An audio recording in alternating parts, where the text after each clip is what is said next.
Will you be detained? The new reality of U.S. border control. Hey everyone, and welcome back to my channel.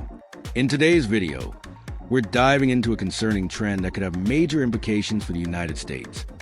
The increasing report of tourists being detained, sometimes for hours or even days, upon arrival in the U.S. Is this a new reality for international travelers? And more importantly, could this be the beginning of a collapse in U.S. tourism? Let's break it down.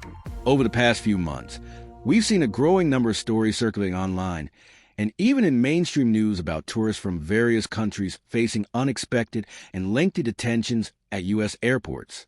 We're talking about individuals with valid visas, seemingly no red flags, being held for questioning, having their devices searched, and in some cases, being denied entry and sent back home. This isn't isolated to just one nationality. Reports have emerged from travelers from Europe, Asia, South America, and even close allies. While security is undoubtedly a priority for any nation, the frequency and nature of these detentions are raising serious questions about due process and the welcoming image the U.S. projects to the world. We spoke with immigration law experts who highlighted a potential shift in border control practices. They point to increased scrutiny, stricter interpretations of visa regulations, and advanced screening technologies as possible contributing factors. However, the lack of transparency and clear guidelines in some of these cases is deeply troubling. So, what's the potential impact on U.S. tourism? Well, the travel and tourism industry is a significant contributor to U.S. economy, generating billions of dollars and supporting countless jobs. If international travelers begin to perceive the U.S. as a risky or unwelcoming destination, we could see a significant downturn. Several factors could contribute to a decline. Fear and uncertainty, the chilling effect.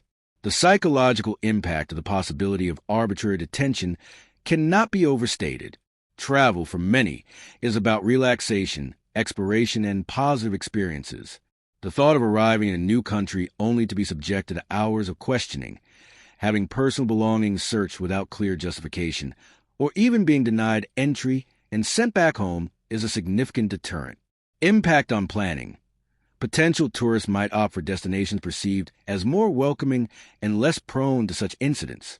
The uncertainty makes planning a U.S. trip a gamble, potentially disrupting carefully arranged itineraries and incurring unforeseen costs. Risk versus reward.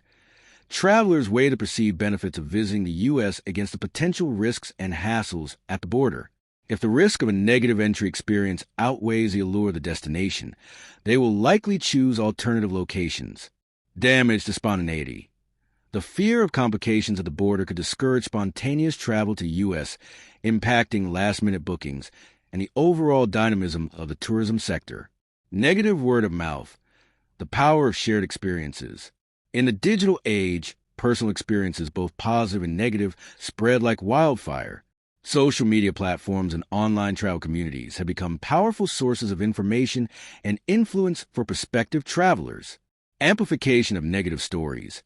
A single negative experience, especially one involving perceived unfair treatment, can be amplified across numerous platforms, reaching a vast audience of potential tourists. These stories often carry more weight than official statements or marketing campaigns. Erosion of trust. When travelers share negative experiences, it erodes trust in the assurances of the destination country. Potential tourists begin to question the safety and predictability of their own potential trips.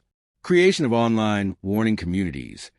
We might see the emergence or growth of online groups and forums dedicated to sharing experiences and advice specifically related to navigating U.S. entry, potentially deterring others. Increased scrutiny from home countries. Official discouragement. Governments have a responsibility to protect their citizens abroad. If reports of detentions become frequent and involve a significant number of their nationals, they may feel compelled to take official action. Issuance of travel advisories. Governments could update their travel advisories for the U.S., highlighting the risk of detention and advising citizens to exercise extreme caution or be prepared for potential difficulties. Even a moderate advisory can influence travel decisions. Formal protests and diplomatic pressure. Increased incidents could lead to formal diplomatic protests and pressure on the U.S. government to address the issue, further highlighting the problem in international news. Reciprocal measures.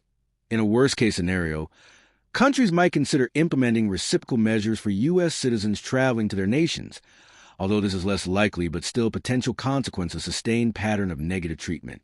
These three factors are interconnected and can create a negative feedback loop. Fear and uncertainty lead to fewer bookings, which can be exacerbated by negative online reviews, potentially prompting governments to issue stronger warnings, further deterring travelers. However, it's also important to consider factors that might mitigate a complete collapse. While the potential for a decline in tourism is real, the U.S. possesses significant strengths, and the situation isn't necessarily a one-way street towards complete collapse. Let's delve deeper into each of these. Attraction of U.S. destinations. The enduring allure. The United States holds a unique and powerful position in the global tourism landscape. Its diverse offerings continue to captivate travelers worldwide. Iconic landmarks.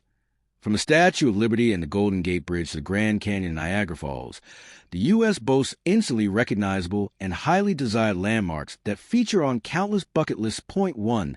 These are powerful magnets that transcend temporary concerns. Cultural diversity. The U.S. is a melting pot of cultures, offering a vast array of experiences. Point 2. Travelers can explore vibrant ethnic enclaves in major cities, delve into the history of different regions, and experience unique traditions, cuisines, and artistic expressions. Point 3. This rich tapestry appeals to a wide range of interests. World-class attractions.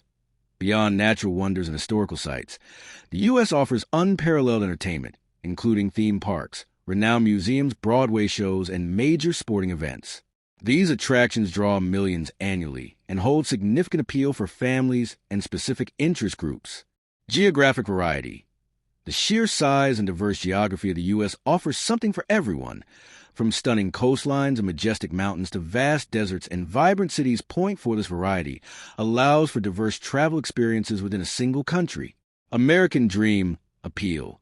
For many around the world, the U.S. still holds a certain mystique and represents opportunity and adventure. This intangible appeal can be a powerful motivator for travel, even in the face of some apprehension. Despite negative headlines, the fundamental desire to experience these aspects of the U.S. remains strong for many international travelers. In conclusion, while the report of increased tourist attentions pose a significant threat to U.S. tourism, the inherent appeal of the country, the necessity of certain travel segments, and the potential for positive government intervention offer pathways to mitigate a complete collapse. The future of U.S. tourism will likely depend on the balance between these negative trends and the mitigating factors, and crucially, on the actions taken by the U.S. government to address the concerns raised. This leads us to the crucial question: will we see countries around the world advising their citizens against traveling to U.S.? While a blanket avoid all travel advisory might be extreme, we could see more nuanced warnings being issued. Governments might advise their citizens to be prepared for extensive questioning, to carry specific documentation, and to be aware of their rights. We've seen similar situations in the past where countries have issued warnings about travel to other nations due to security concerns or political instability. If the perception of unfair or arbitrary treatment at U.S. border persists, it's not unreasonable to think that some governments might feel compelled to take action to protect their citizens. What are your thoughts on this? Have you or someone you know experienced increased scrutiny or detention when entering the U.S. recently? What do you think the long-term impact of these reports will be on U.S. tourism? Let us know in the comments below. We're eager to hear your perspectives. If you found this video informative, please like and subscribe for more in-depth discussions on global trends and their impact. Hit that notification bell so you don't miss our next video. Thanks for watching, and we'll see you in the next video.